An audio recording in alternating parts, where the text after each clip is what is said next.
जय हिंद साथियों, प्यारे बच्चों जो हमें देख रहे हैं, हमारे छोटे मोटे हाई स्कूल वाले बच्चे। ठीक है, उनके लिए मैं ये अलंकार लेके आया हूँ। और कंपटीशन वाले बच्चे भी हमारे जो देख सकते हैं, हमारे जो भाई बंधु हैं, बहनें, वो भी देख सकती हैं। बहुत समय ना लेते हुए, समय सबका कीमती होता है, तो चलिए क्लास को शुरू करते हैं। आज यमक अलंकार के बारे में बताएंगे। तो यमक अलंकार कैसा अलंकार है? शब्दालंकार है। यमक, श्लेष, विप्सा, वक्रोक्ति, अनुप्रास, ये सब कैसा अलंकार है? शब्दालंकार है। ठीक है, तो अनुप्रास पिछली कक्षाओं में मैंने पढ़ा दिया आपको।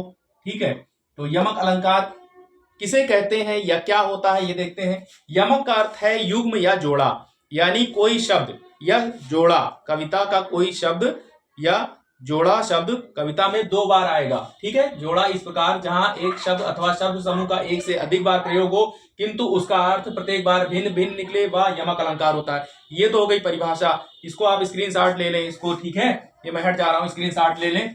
ठीक है, तो परिभाषा आपसे पूछा नहीं जाता है, लेकिन अगर आपको मालूम है तो आप अलंकार कर ले जाओगे। ठीक है, यानी युग्म मतलब होता है क्या? जोड़ा। कोई शब्द कविता में 2 बार आएगा। युग्म माने क्या होता है? जोड़ा। तो इस प्रकार जहां एक शब्द या शब्द समूह कविता में आए और उसका प्रत्येक बार जो है भिन्न भिन्न अर्थ निकले, यानी अलग अलग अर्थ निकले, वहां पर क्या होता है? यमक अलंकार होता है। गौर से सुनिएगा, वो बच्चे जो हाई स्कूल की तैयारी कर रहे हैं, बच्चे बच्चियां। ठीक है, कविता में जब कोई शब्द या शब्द समूह, ठीक है, जोड़ा आए और दोनों शब्दों का अलग अलग अर्थ निकले, ठीक है, तो वहां पर कौन सा अलंकार होगा? यमक होगा। ठीक, तो देखिए उदाहरण।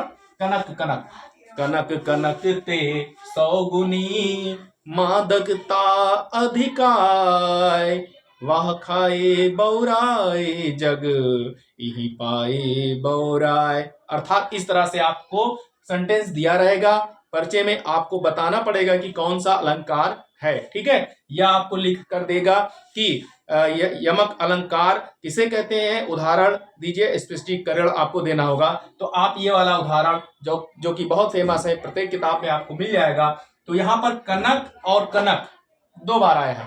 कनक और कनक 2 बार शब्द आया है। एक कनक का मतलब क्या होता है?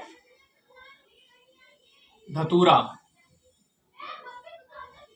एक कनक का मतलब धतूरा, एक कनक का मतलब सोना।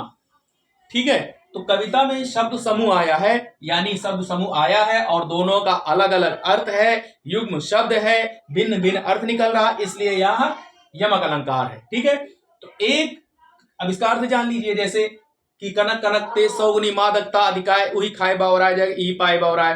कि एक कनक खाने से, एक धतूरा को खाने से लोग पगला जाते हैं, उसमें नशा होता है। लेकिन एक धतूरा, सोने को भी कहते हैं, कनक माने सोना भी हो, सॉरी कनक माने सोना भी होता है। ठीक है, तो एक कनक पाने से लोग पगला जाते हैं, और भी ज्यादा पगला जाते हैं, अर्थात घमंडी हो जाते हैं। ठीक है, यानी आप धतूरा खा लीजिए, इतना पगला जाएंगे, क्योंकि उसमें नशा होता है, मादक द्रव्य है।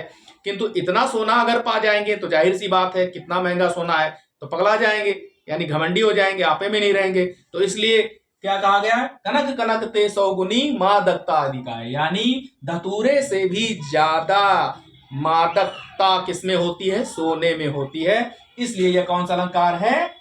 यमक है। क्या है? यमक अलंकार। काली घटा का घमंड घटा, यहां पर देखिए घटा घटा 2 बार आया है। ठीक है, एक घटा का मतलब काली घटा, मतलब जो सावन की घटाएं आती हैं, काले काले बादल आती हैं, वो घटा से है मतलब।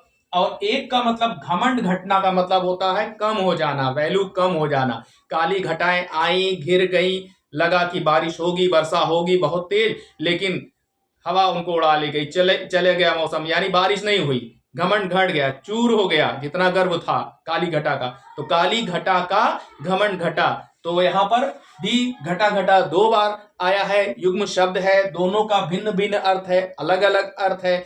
एक घटा का मतलब जो है काली घटा, ठीक है, बादलों की घटा। ठीक है, और एक घटा का मतलब कम हो जाना। तो ये कैसा अलंकार है? यमक अलंकार है। 3 बेर खाती थी, वो 3 बेर खाती हैं। ठीक है, ये शिवाजी की पत्नी के बारे में है, वो राजकुमारी थी, कभी उनके दिन थे, राजकुमारी थी तो राजमहल में रहती थी, रानियां उनके दाएं बाएं घूमा करती थी। ठीक है, तो वो 3 बार खाती थी, तीन वक्त 3 टाइम खाती थी, सुबह खाती थी, दोपहर में खाती थी, शाम को खाती थी। अब ऐसे हालात हैं उनके कि वो जंगलों में रहती हैं और 3 बेर खाती हैं, यानी 3 बेर का दाना खाकर ही वो किसी तरह जीवन यापन कर रही हैं। उनकी स्थिति इस प्रकार हो गई है। तो 3 बेर और 3 बेर शब्द जो आया है 2 बार, और दोनों का अर्थ प्रत्येक बार भिन्न भिन्न है। 3 बेर का मतलब वो 3 टाइम यानी 3 वक्त 3 समय खाती थी। अब वो 3 बेर का दाना खा करके किसी तरह जिंदा है, रह रही हैं, जीवन यापन कर रही हैं। तो यहाँ पर क्या है? यमक अलंकार। ठीक है। ऊंचे घोर मंदिर के अंदर रहने वाली, ऊंचे घोर मंदिर के अंदर। अब देखिए, ऊंचे घोर मंदिर के अंदर, मंदिर के अंदर, ठीक है, 2 बार आया है। एक मंदिर के अंदर यानी राजमहल में रहती थी, एक मंदिर के अंदर अब वो गुफाओं में रहती हैं। उनकी ये दशा हो गई है। यानी पहले जब वो राजकुमारी थी तो वो राजमहल में रहती थी, मंदिर के अंदर यानी राजमहल में रहती थी। अब वो कहाँ रहती? गुफाओं में रह रही है, छिप छिप के रह रही हैं। अब देखिए, सजना है मुझे सजना के लिए, आपने सुना होगा, टीवी पर भी ऐड आता था, सजना है मुझे सजना के लिए। ठीक है।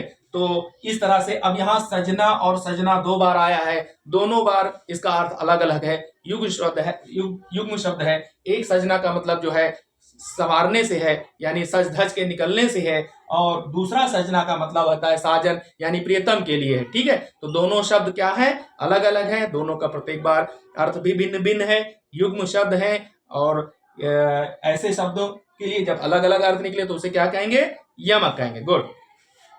नगन जड़ाती थी, वे नगन जड़ाती हैं। यहां देखिए, जब वे राजकुमारी थी तो उनके कपड़ों में, उनके जेवरों में नग जड़े रहते थे। ठीक है।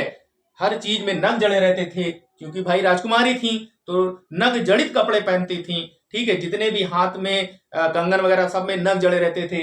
आज उनकी ये दशा है कि वो नग्न अवस्था में जड़ा रही, जाड़ों के दिनों में ठुठरा रही, ठीक से उनके पास वस्त्र भी नहीं है, आधा तिया कैसा भी कर करके जो है वो जीवन यापन कर रही हैं। तो नगन जड़ाती थी, ते वे नगन जड़ाती हैं, यानी आज ये नगन नगन जड़ाती 2 बार आया है। एक का मतलब है कि वो उनके वस्त्रों में नग वगैरह जड़े रहते थे, और दूसरे का अर्थ है कि वो अब नग्न, अर्धनग्न अवस्था में है, उनके पास वस्त्र कम है, कम कपड़ों में भी वो जीवन यापन कर रही हैं।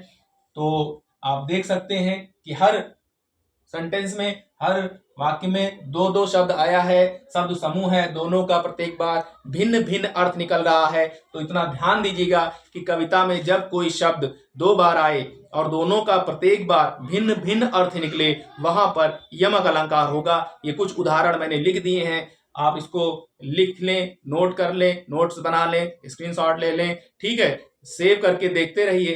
ठीक है। आने वाले एग्जाम के लिए आपके लिए ये लाभकारी होगा।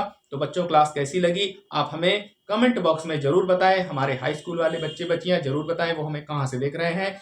और क्लास देखने के लिए सभी को हृदय से धन्यवाद। जय हिंद, जय भारत।